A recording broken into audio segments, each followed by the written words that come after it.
Good morning, everyone. I'm your host for today on day 2 of the Wellbeing Cities Forum, Greg Lindsay, Director of Research for New Cities. It's our pleasure to have our first panel session of the morning here on East Coast time, Housing for Healthy Communities. And if you're joining us from Mayor Plato's speech just now from the Mayor of Cape Town, you'll hear, of course, about the importance of housing. And if there's one thing that has been made clear by the pandemic, it is, of course, the criticality of housing, whether it is the fact of needing to shelter in place for months on time, of course, or the fact that overcrowded housing has been one of the worst vectors of actually spreading the pandemic.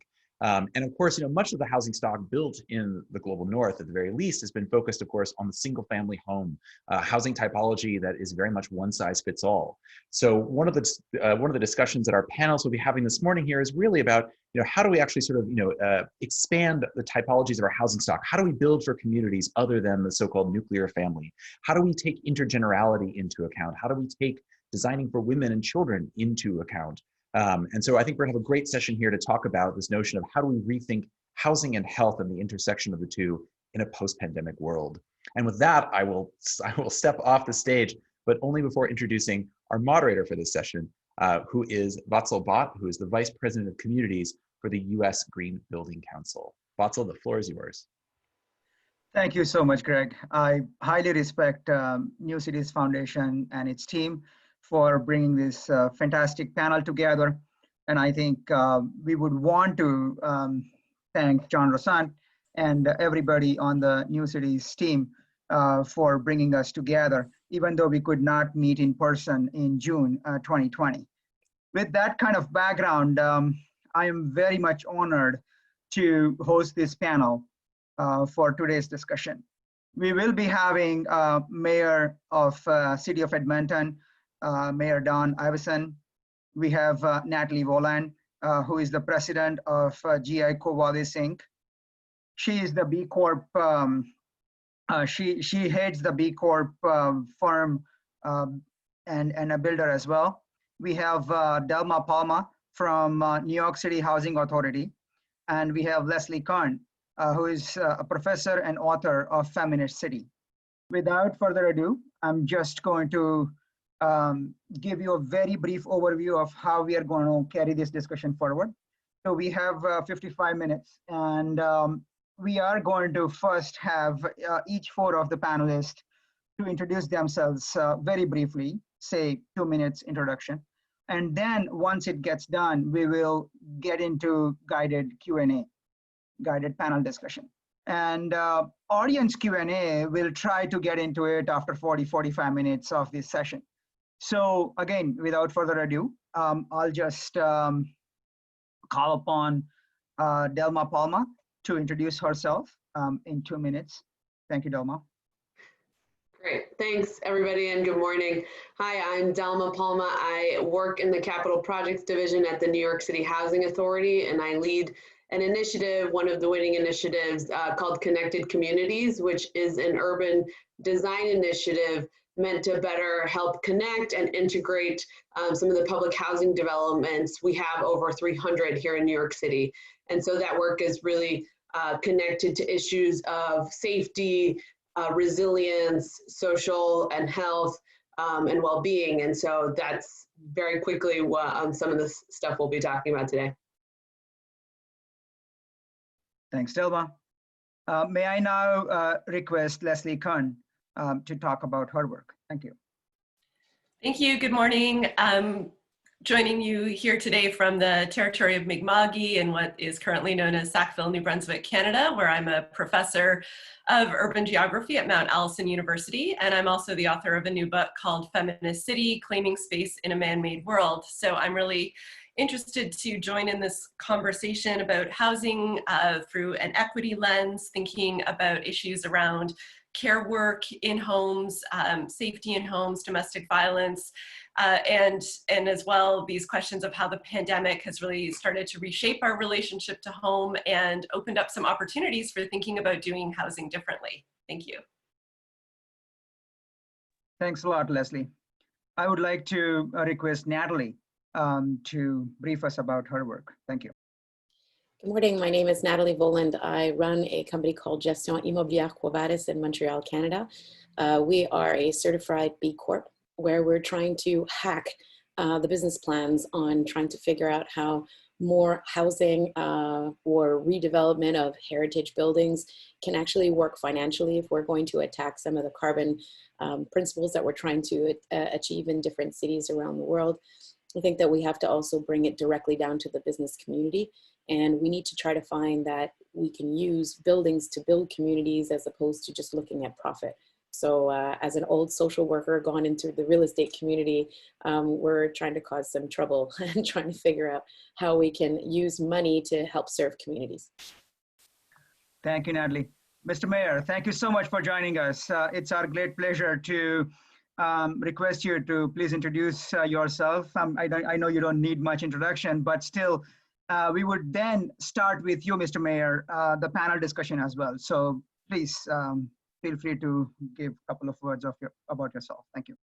Well, sure. Briefly first, thank you so much to New Cities for the invitation for city voices to participate, because even though this isn't our jurisdiction under Section 91 or Section 92 of the Constitution, cities are doing a lot of the heavy lifting in this country around housing and also around equity and inclusion and combating gender-based violence. And we've taken on so much because there's nowhere for us to hide and no one really for us to blame when these issues manifest in our community. So I'm really honored to share the stage virtually here with these esteemed panelists who I'm really excited to hear from and who have more subject matter expertise here probably than me. But please know that the Canada's Big City Mayors, which I'm privileged to lead our group of mayors, are united in the call for additional investments in housing, but not just roofs over people's heads. I mean, that's a big part of our business in city building, but making sure that we're building communities that are safe and that are inclusive, and that people who are struggling or who've been marginalized in any way have appropriate supports for that housing to be successful.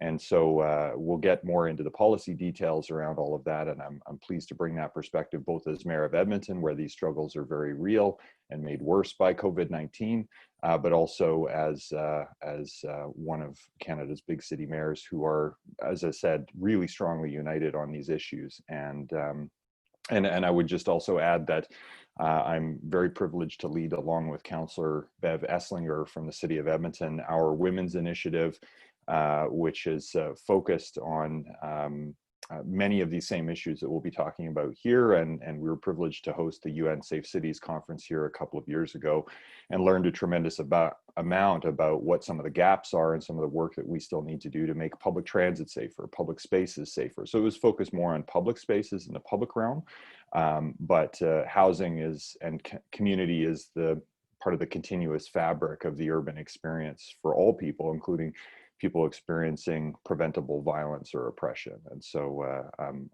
I look forward to learning from this panel and offering a few thoughts about some of the urgent priorities we have with senior orders of government to deal with homelessness and challenges people are experiencing, again, only getting worse under COVID-19. So thank you very much for the invitation. I should note I'm joining you here from Treaty 6 territory, a place has many names other than Edmonton. And Misquochi Waskahigan is the old Cree name for this place, and we honor the diverse Indigenous peoples whose ancestors' footsteps have marked this territory for centuries or millennia, as well as this being one of the great homelands of the Métis Nation in this country.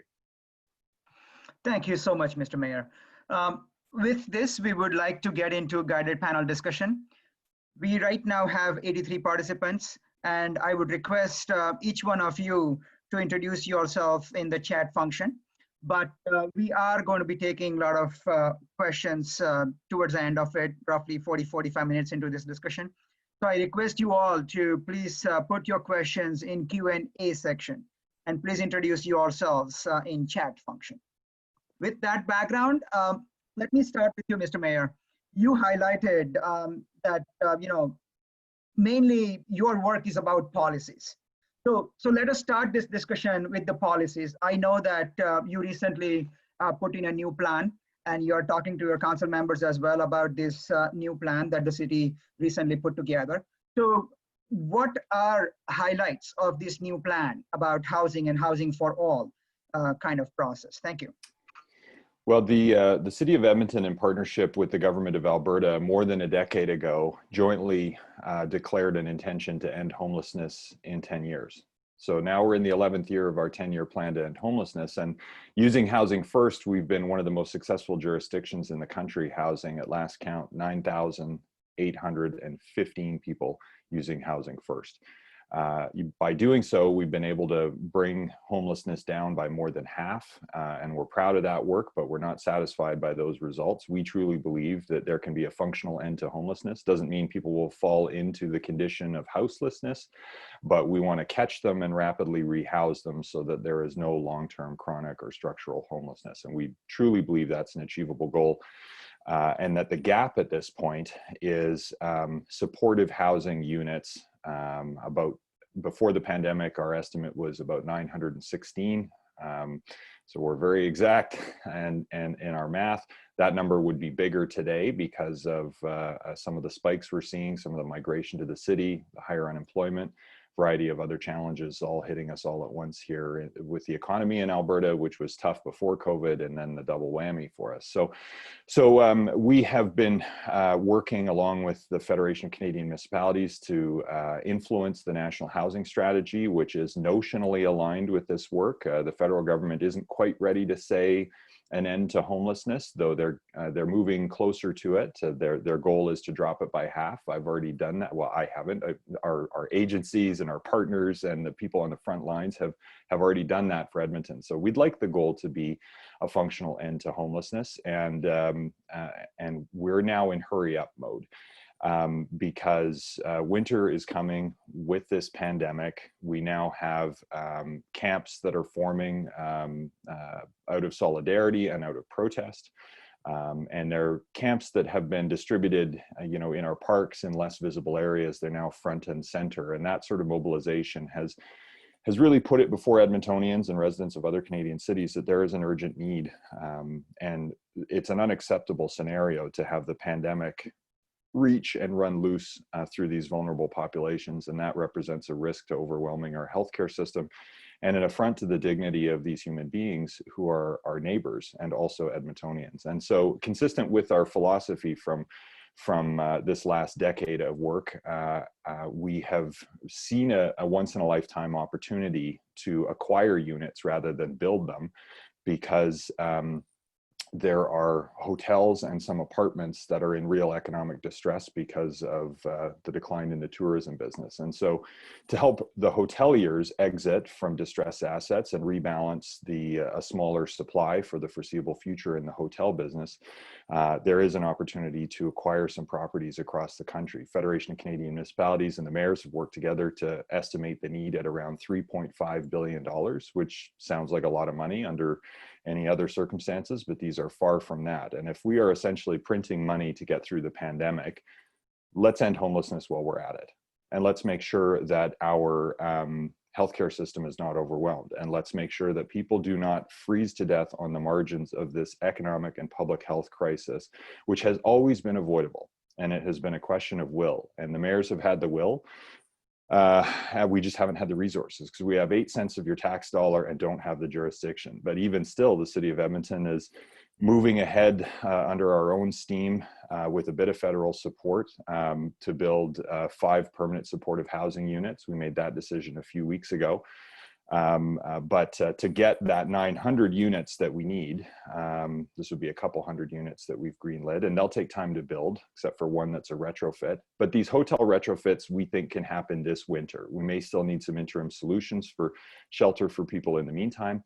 But the key, as I mentioned earlier, is that this is not just a roof over people's heads. This is a sense of community, a sense of safety and security, supports that are trauma-informed and culturally safe for people experiencing homelessness now and whose needs are not being met and who are falling through the cracks in the system. And I can tell you from having gone out on our homeless count, our census of people experiencing homelessness a few years ago, and talking to people and hearing their stories, that each story is unique, but each story is a story of trauma. Each person I met residential school survivors, and we have some of the largest numbers of direct residential school survivors in the country here in Edmonton. Intergenerational survivors of residential school and other oppressive colonial practices, and victims of the 60s scoop and other acts of cultural genocide, which are now finally being recognized for the harms they have caused. Edmonton is also a base city for the Canadian Forces, and the number of veterans whose trauma we're more comfortable talking about in society as PTSD is also front and center in their experience of homelessness and the challenges they face. And I met child soldiers, refugees, people from war-torn experiences who fled coming to this country looking for security. And you can't just put a roof over those folks' head. You have to wrap them in the warm embrace of community, support their complex needs and also their often co-presented substance use disorders. But here's the good news. If we do this, we will all save money. I mean, there's all the dignified and just reasons and ethical reasons to end homelessness, but provincial governments who are struggling to balance their books at the best of times spend an enormous amount of money pushing this problem around, from emergency room to courtroom to hospital's bed to jail to back alley. And we spend a certain amount of money policing that, though the biggest part of the equation is the health and justice costs. Right. And so we believe the money is in the system, and it's been there all along. That's what convinced Ed Stelmach, then Premier of Alberta, to come along on a 10-year plan to end homelessness. Mm-hmm. And so the provinces will be crucial to this all across the country, and at least providing the embedded supports within their jurisdiction for this federal housing investment should it come. And we're cautiously optimistic that we'll hear something hopefully in the throne speech. And the cities will be there not to enrich ourselves. This won't be part of our real estate portfolio. It should be held by community organizations, social enterprises like Natalie was describing, job creation for vulnerable people. There's so many opportunities here. And so we just want to convey this and get it done. No doubt, no doubt. That was very powerful, Mayor. Thank you so much. Delma, how do you think it playing out in New York City and with NYCHA? Yeah, so NYCHA, just to give a little background context, we house over 500,000 people already within New York City. So we sort of consider NYCHA a city within the city of New York. And unlike many American housing authorities, NYCHA has the benefit of having public housing developments interspersed throughout the city. They're not necessarily concentrated in one area of the city, which has given them improved access to transit that you wouldn't see in other places, and to different assets throughout the different neighborhoods of New York. And so NYCHA is a significant partner with Mayor de Blasio on his housing plan, and we're doing that through a variety of ways through our real estate initiatives.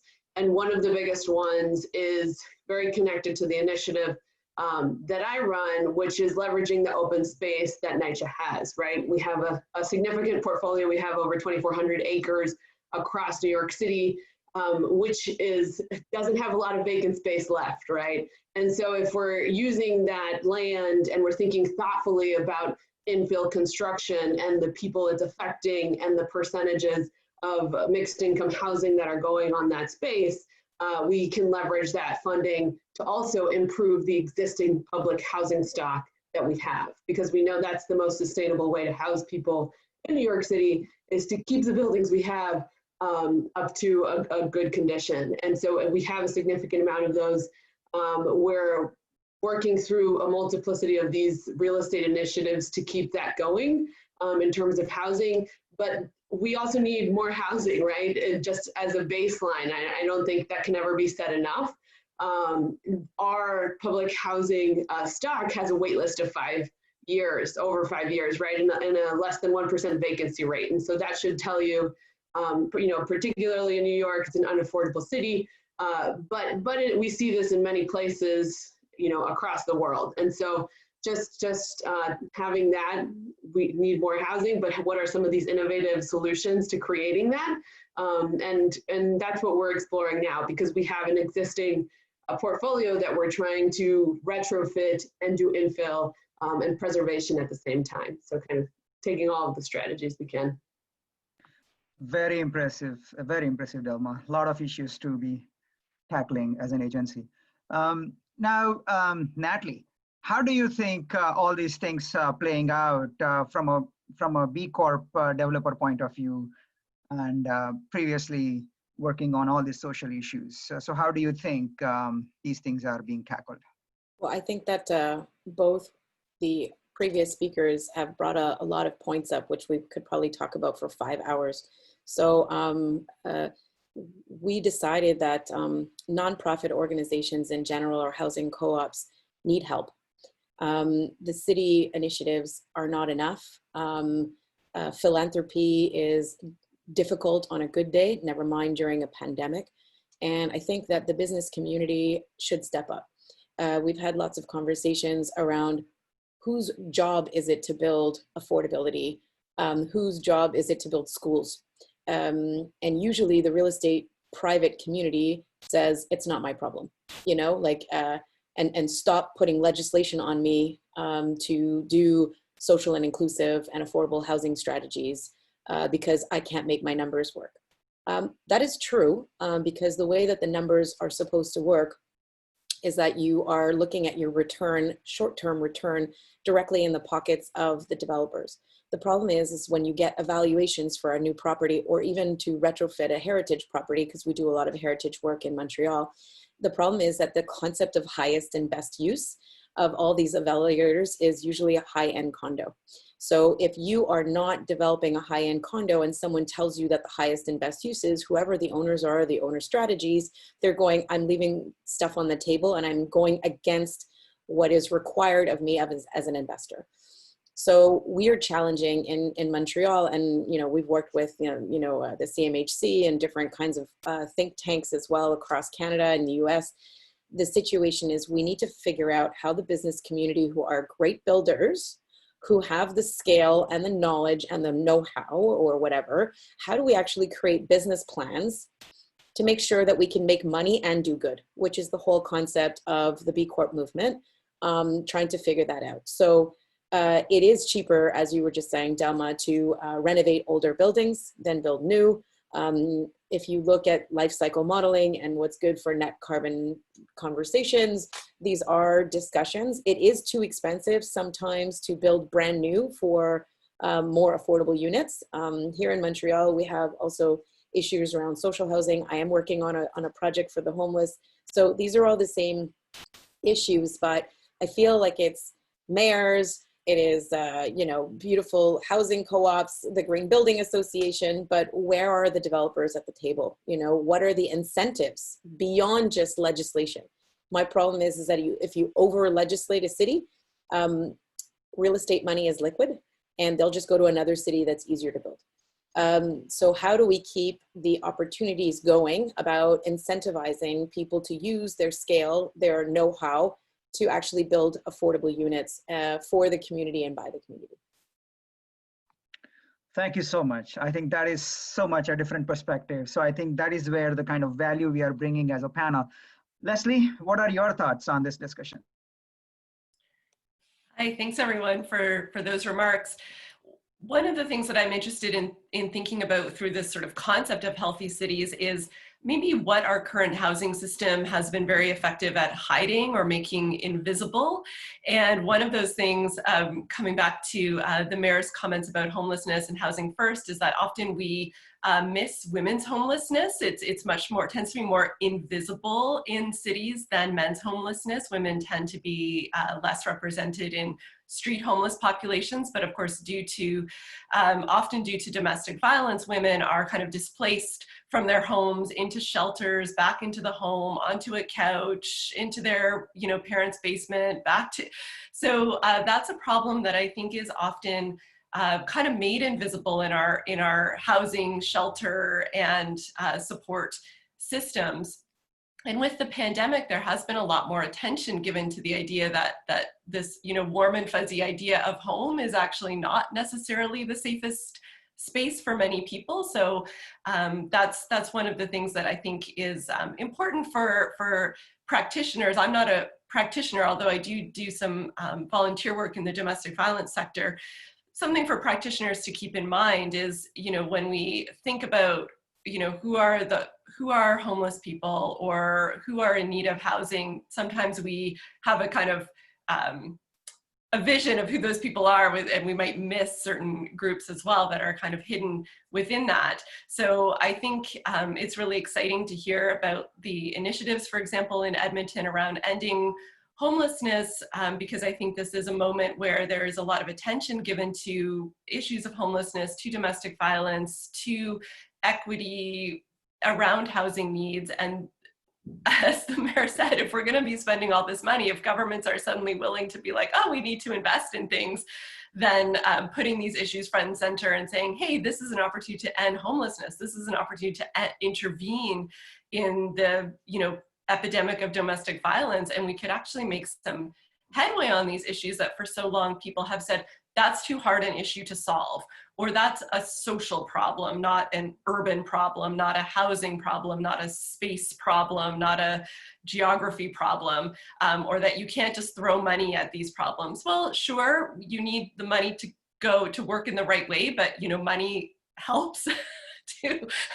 You gotta have money but behind these initiatives. So I'm really, on a good day, I'm very hopeful that the increased attention to these often invisible or deliberately hidden issues is giving us a great chance to do something different in our cities. Thank you, Leslie. I think that brings a very interesting but commonly overlooked issue about us trying to talk about equity across density in housing, equity across intergenerational housing, equity across how do we really talk about differences between public and private housing, and so on and so forth. So I think this brings in very interesting aspect that probably all four of you would like to touch upon. And as Leslie ended that discussion, may I request Mayor Iveson to really highlight some of these issues in the way you think, and you are leading all the big city mayors as well and all. So I think it's very interesting to get this kind of perspective from you. You, in a way, highlighted about policy earlier, but now going into much more details about how different things would make difference.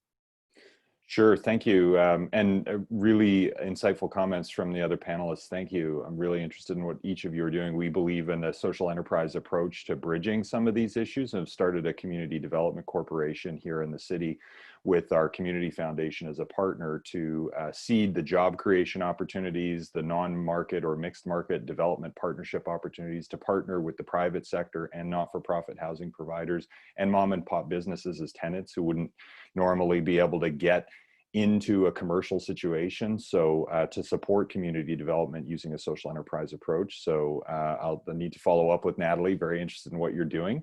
And there's a heritage component to that too, and a low carbon component to that. So it's really the intersection of all of these different policy objectives that most cities have at this point. And it happens to be today we will pass first reading, I hope, of our new city plan, which will pull all of these different pieces together through an equity lens, using a GBA plus intersectional analysis too, to consider what the impacts are for people who've been marginalized. So Edmonton has been, we're struggling right now like all places, but Edmonton has been an extraordinarily wealthy place. It's one of the youngest cities in the country. We've had so much going well for us, one of the fastest growing cities in the country, but that too masks growing inequality.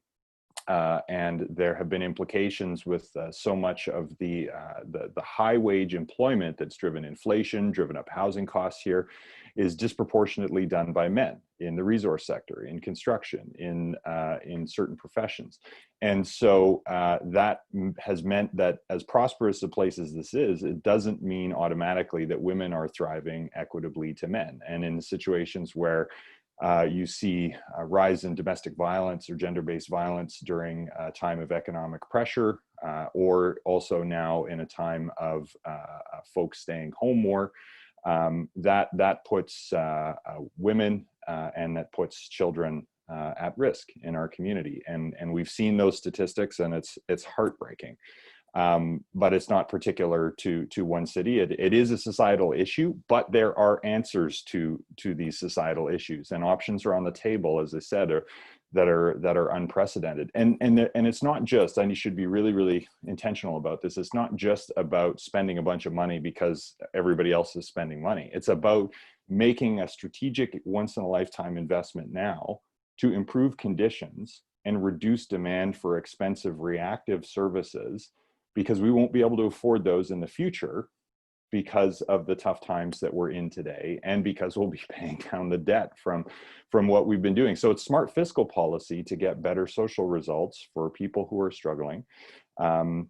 And that's why we'll continue to make the pitch that this is an investment, this isn't an expenditure, and there is an ROI.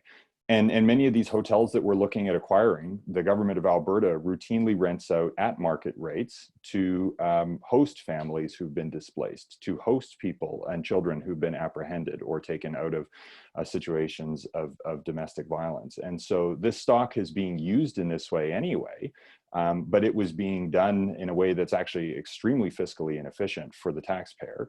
And so it wasn't an option necessarily to acquire those units until now. So that's the opportunity we can seize. Hoteliers we've spoken to many in the city, and nationally they're eager to make that move. But again, the intersectional look at this is that the system is not providing good results for vulnerable people generally.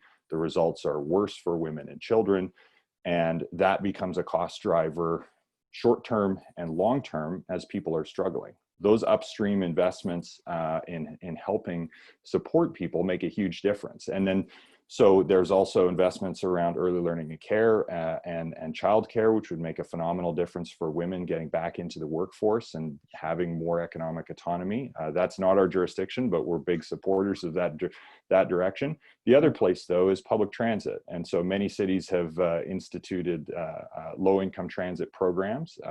More and more people are talking about free transit. I don't have $136 million to make it free for the people like me who can afford to ride it right now. But that's why we've targeted our subsidy with 600 moving to 1,000 free passes for people who are really struggling and have no means that each month, and a 65% discount for people under the low income cutoff. So basically $35 a month, you get a bus pass here in Edmonton. You qualify for a year, and children under 12 also ride for free. So we've tried to make our transit system, because that mobility is what stitches together access to services, access to education, access to employment, and the ability to increase the radius of where you might practically rent to find affordable accommodations in the marketplace where the market isn't failing people. And it is, and that's why we need some of these other solutions. But to the extent possible, we're trying to facilitate the housing market to meet as many needs as possible, because it does that very well where people have liquidity, and then where people don't. And we could talk about basic income and how that would also help people meet their needs in the housing market more equitably, but I'll leave it there for now. Thank you so much, Mr. Mayor. I think that was quite comprehensive. Again, going back to Delma for this kind of discussion, where do you think in your works and in New York City, how is it playing out, Delma? Thank you. Sure. So I think at the New York City Housing Authority, we see equity, inextricably linked to the work that we do, because we house low-income New Yorkers, and 90% of those New Yorkers are Black and Latino. A significant amount of those are also seniors and children. And so we're talking about this particular demographic that has been hardest hit by COVID, that is the most vulnerable.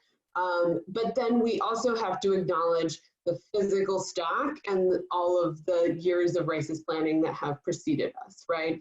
I mentioned that NYCHA has the benefit of being relatively dispersed throughout New York City. That's not the case in a lot of cities in the US and in other places for public housing.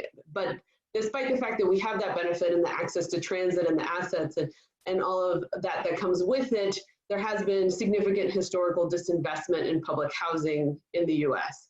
And so NYCHA is suffering from that as well. We have a large capital deficit of bringing our buildings into a state of good repair, nevertheless, still trying to meet energy goals. And so if we're trying to do all these things at once, we have to realize, why are we in the place that we are now?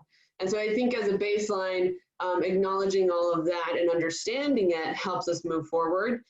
So the Connected Communities Initiative was actually a part of understanding that NYCHA had historically been excluded from a lot of planning processes within New York City. You can see, actually, you can look at the zoning map, and public housing developments are its own zoning. It rarely relates to the zoning surrounding it. If you walk through a development, the retail is gone, even if you were on a commercial corridor. So there are a lot of issues like that were done from prior policy planning that now affect how people feel in the space, what the space looks like, how much money the space makes. And so all of those are interrelated into how we would approach it from an equitable standpoint. And so one of NYCHA's big initiatives is moving forward is also retrofitting the existing public housing stock, like I mentioned before, to be more sustainable. And I think, you know, referencing what the mayor said about workforce development and jobs and the opportunity for green jobs and training for our residents is a significant thing we're looking at. NYCHA currently, 30% of its workforce are NYCHA residents. And so there's already a very strong connection between the workforce and the work that we're trying to do with the public housing stock. I also think it's important to recognize, and maybe this is more applicable to New York City, but we're so hard hit with COVID that there are dramatic budget cuts across the board for the agencies. And you know, we have to talk about that, and we have to talk about what does that mean to places of historic disinvestment? Does that mean they're getting pushed even further back on the back burner? Or are we going to look at those budget cuts and prioritize places that haven't had this investment and really need it now, even more so than ever? And so I think those are a few of the things we have to take into consideration. You know, the equity issues of the past, the equity issues that have just come up amongst all of the ones that the mayor referenced of the current situation. Makes a lot of sense. Natalie, that brings the discussion to you. I always try to make sure that while I'm listening, I can add some value, right? Because you guys are doing such amazing things. I think that part of the discussion around social equity, there's a component that I think is often missing, and it's access to affordable office space. I know that doesn't sound at all normal. The reason that I'm saying that is that if there are more and more small and medium businesses who actually hire the most amount of people, especially during a pandemic, it's the large companies that are often cutting 1,700 people at a time. It's the small and medium businesses that kind of generate that economic driver, especially in downtimes of the environment and an economic crisis.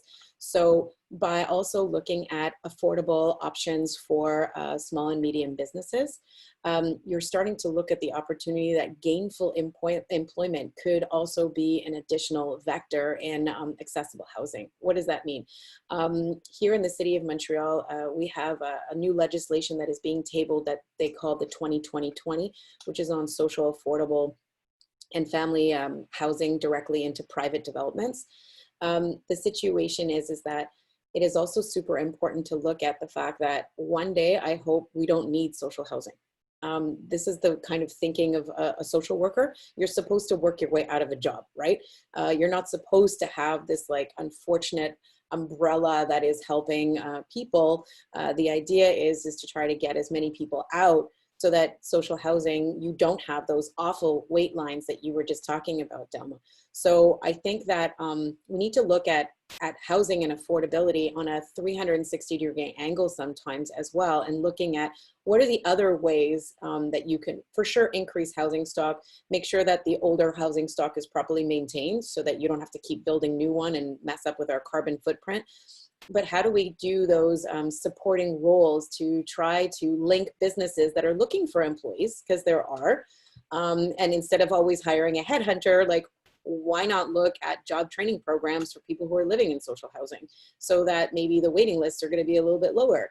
And if we can link, you know, nonprofits kind of also with the business community and try to link that.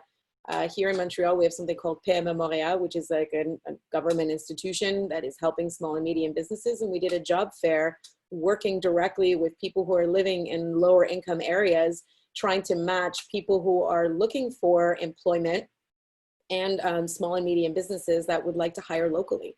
And what we do as an employer, as a building owner, excuse me, we actually give incentives to our companies to hire people locally. Your carbon footprint is lower because you have less public transportation or even private vehicles that are needed.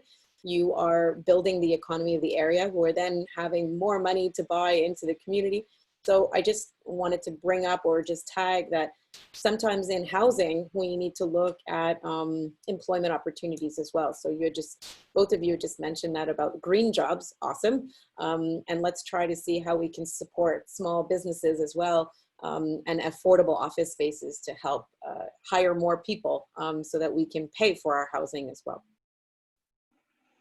Leslie, what do you think? I guess with my final comments here, I'll just try and tie a few different things together that I've been hearing. One of which around issues like work and home. One of the things, again, that our current housing system has been very effective at hiding is all of the invisible, unpaid care work that is done privately in the home.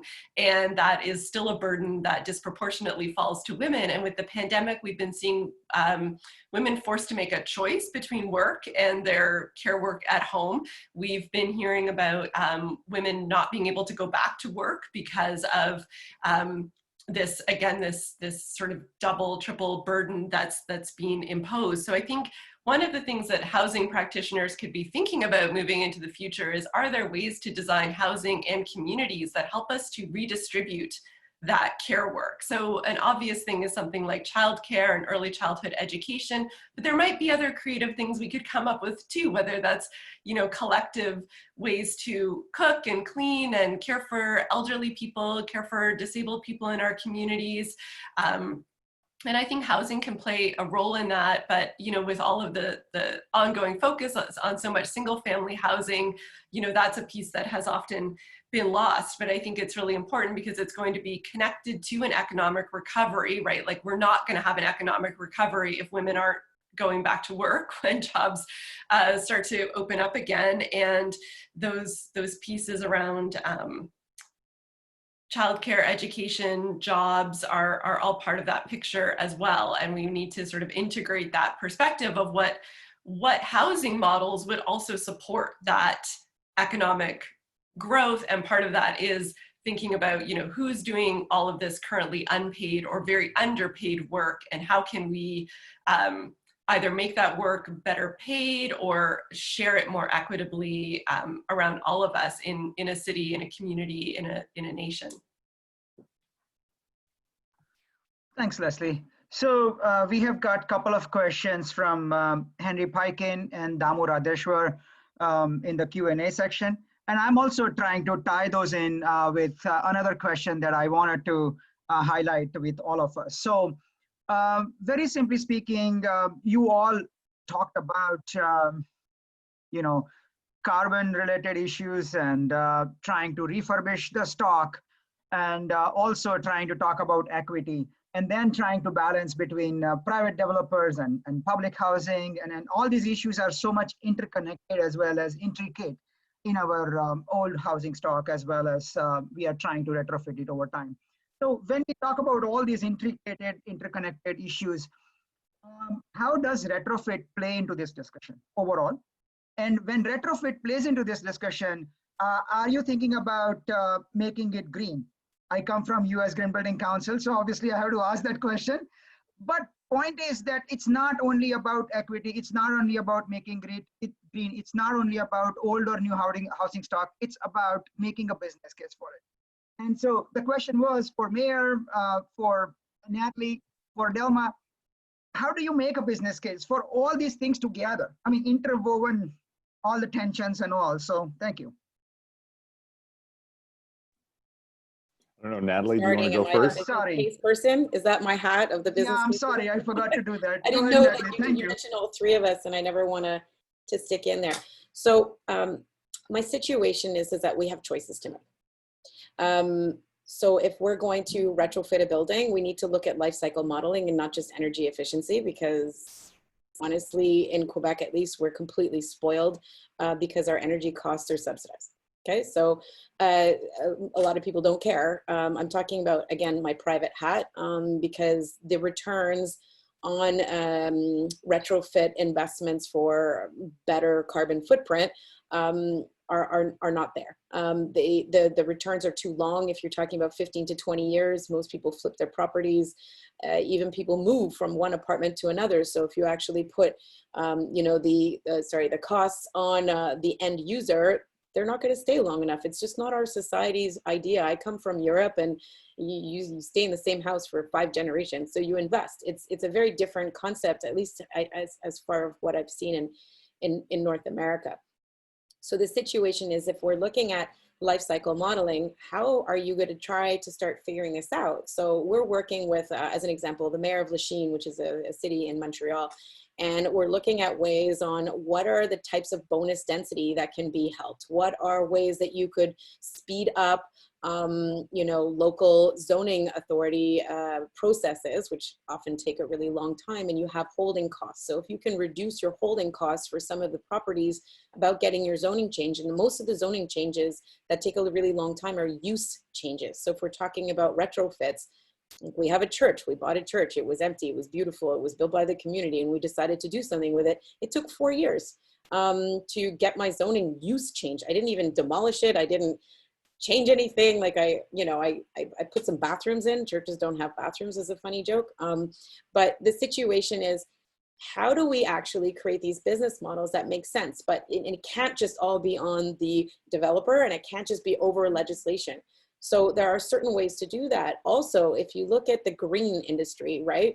You look at amazing things that are happening in the Netherlands. As an example, they're using plastic bottles to help pave their streets, as an example. So can we actually start having conversations about waste? So we're working on a pilot project on circular economy here in Quebec, or in Montreal, where we're actually taking a demolition company who demolishes buildings for private developers.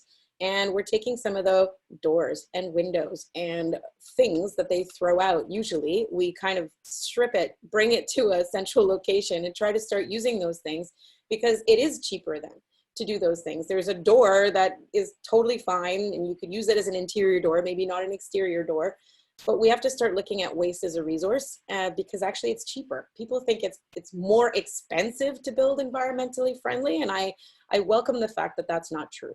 So we need to create a toolbox, okay, of where we're going.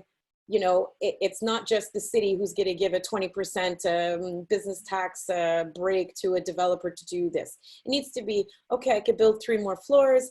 The zoning process takes a little bit less time. I'm going to use local products built by local companies, where you're taking steel from a company that is making new sinks that are locally made, creating jobs. The situation is that it can be very complicated having these discussions, but if you start with your core values, what do you want in your city? How do you create these conversations? And if you have a couple of conversations, you can make it happen. And then you need to share it, because I am fed up of all these people coming up with really cool ideas. I'm talking about in the private world, okay, obviously. And nobody shares their business plan. Nobody talks about them. So if someone's doing super well and doing some great things for the environment, shout it from the rooftop, because I can only build 5 buildings, 10 buildings, whatever. But if we actually hack it, we can get to some of those carbon offsets that we want to do by 2030 and 2050.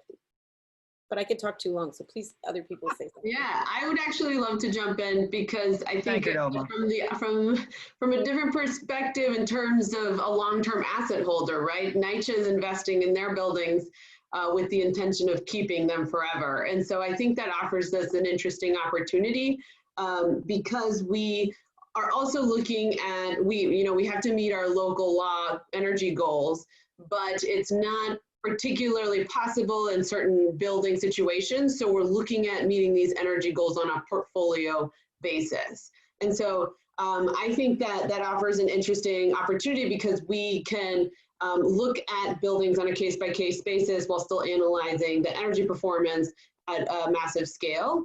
So NYCHA is currently going through the process of trying to pilot its first passive house project in-house of retrofit with NYCHA as a partner. And so we're really excited to do that, you know, taking some of the examples, like you said, from Europe, from the Netherlands, and how they're doing this with modular, with panelized construction that is easily applicable to buildings such as NYCHA, because, you know, we have these large concrete buildings that have great bones, but have steam systems, very energy inefficient, not well insulated. And so all of these things that are possible, then an added benefit to that is that NYCHA, because we're so massive and we have to meet these energy goals, we have the opportunity to move the market. If a product doesn't exist, we can say, well, go invent it, and we will have to buy it, right? And so at some point, we're working a lot with the industry leaders, with people, manufacturers, and doing this type of research. That's very exciting for us. So I just wanted to jump in and throw that in, and we'll share it. So I wanted to make sure that to center these extraordinary women and their leadership and not grab the last word. So I'll sneak in right here, and Leslie can say, but there's so much to cover here. And I agree with everything that's been said about the need for retrofit and the value of that, but also looking at the portfolio-based approach. So for these hotels, for example, some of them will make sense to easily retrofit, both for energy and for suitability and the embedded wraparound services. Some of them will be interim, but really are end of life, and it's the land that's the asset that we're acquiring strategically, and the new, you know, high-performing net zero building that we would build there with mixed income housing, so people can sort of graduate through without leaving the place as their family configuration may change and as their needs may change, even aging in place potentially. So those multi-generational and mixed income communities is what some of these sites could be built into. Again, looking at the whole portfolio of affordable housing and the community. And then just on the building retrofit side, and there's job creation opportunities throughout all of that, and opportunities for social procurement as well. On the greenhouse gas piece more broadly, we subscribe in Edmonton to an energy transition model that's all about market transformation, which depends on a whole bunch of things happening.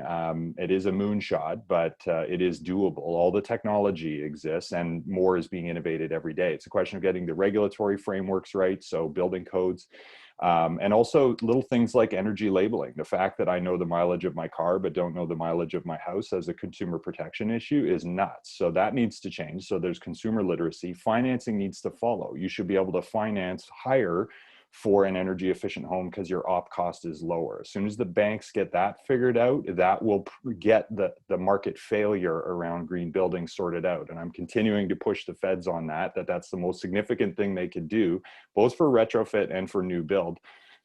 So you're going to need some incentives though to unlock further innovation and get early adoption of technology to get it to scale. You know, high efficiency furnaces work that way.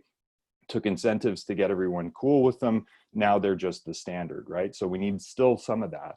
And then you need to get the financing tools right. So we've pushed for PACE legislation, which is property assessed clean energy financing, both for renewable systems and for energy retrofits, so that financing runs with the property, even if it does flip between owners. That's a really important regulatory intervention and financing tool. And then finally, again, getting the money off the bench. But I keep hearing there's $7 trillion, and now Mark Carney is trying to figure this out. So I have hope again that if the bankers can get involved in this and we can give them investable propositions for zero emission vehicles and district energy systems and massive energy retrofits and clean builds going forward, I still think we can meet those ambitious goals in transportation and buildings, including public buildings in our own portfolios. We've got to build to that standard and retrofit to it. So there's a lot of work to do, but if you want to check out the city's work on that, it's all on our website, edmonton.ca. Will do. Thank you. Leslie?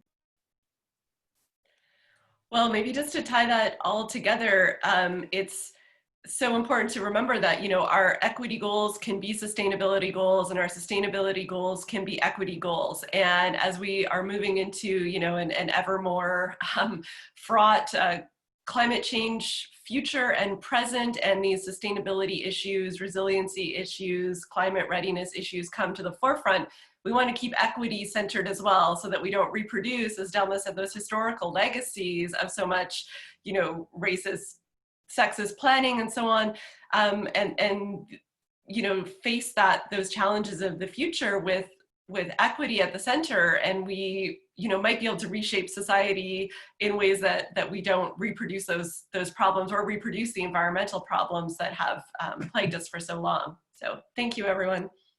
Thank you so much, Leslie. Thanks, Natalie. Thanks, Delma. Mayor Iveson, thank you so much for this discussion. And we wanted to finally thank Greg and New Cities Foundation for giving us this opportunity to comprehensively talk about it. Appreciate you all for joining. Thank you so much.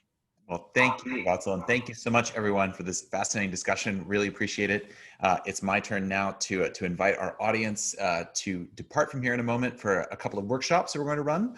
The first one is starting right now. That's by the folks at Geodesign Hub. That's about rethinking our streets through digital participation and negotiation, building off some of the themes from yesterday about really sort of bottom up and listening to local experts. And then the second workshop, which is starting in 15 minutes, hosted by Moment Factory, is looking at how virtual activations can bring vitality to urban space. So head over, for those of you who want to join, head over to the program for the event, and then you can find links to click through from there. And then I will see you back here at 1 o'clock Eastern time for our panel on public health. So thank you all again for joining us. Thank you all to our panelists, and we'll see you soon, momentarily.